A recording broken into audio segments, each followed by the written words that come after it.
বিকাশের মাধ্যমে কিভাবে আপনারা ওয়াইফাই বিল দিবেন। তো দেখেন, সর্বপ্রথম আমি বিকাশ অ্যাপ্লিকেশনে চলে গেলাম। তো এখানে আপনাকে বিকাশে পর্যাপ্ত পরিমাণে আপনার অ্যাকাউন্টে টাকা থাকতে হবে। তারপর আপনার হচ্ছে পাসওয়ার্ড দিয়ে বিকাশ লগ ইন করবেন, ঠিক আছে? তো লগ ইন করলাম বিকাশ অ্যাপসে। তো লগ ইন করার পর দেখেন এখানে লেখা আছে পে বিল, পে বিলে চলে যাবেন। তারপর লেখা আছে ইন্টারনেটে চলে যাবেন।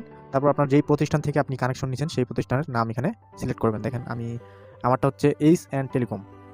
তারপর হচ্ছে এটা কোন মাসের বিল দিবেন আপনারা দেখেন। আমি বিল দিব হচ্ছে জানুয়ারির 25 সালের জানুয়ারি মাসের বিল দিব। তারপর হচ্ছে আপনার আইডি নাম্বারটা দিবেন, ঠিক আছে? আমারটা হচ্ছে, আমি আমার আইডিটা দিচ্ছি। আইডি নাম্বারটা দেওয়া হয়ে গেলে আপনি দেখেন পে বিল করতে এগিয়ে যান, এখানে ক্লিক করবেন। তো এখানে ক্লিক করার পর দেখেন এখানে অটোমেটিকলি 525 টাকা আপনার অ্যাকাউন্ট থেকে কেটে নেওয়া হবে। দেখেন এখানে দেখেন লেখা আছে সব কিছু, এবং আপনার ইউজার আইডির নামটা এখানে শো হবে। দেখেন লেখা আছে ডায়মন্ড, আমার নামটা লেখা আছে। দেখেন আমার আইডির নাম্বারটা ঠিক আছে কিনা এটা এখান থেকে আপনারা বুঝতে পারবেন, অ্যাকাউন্ট নামটা দেখে বুঝতে পারছেন। তো দেখেন এখন আমরা 525 টাকা এখানে জানুয়ারি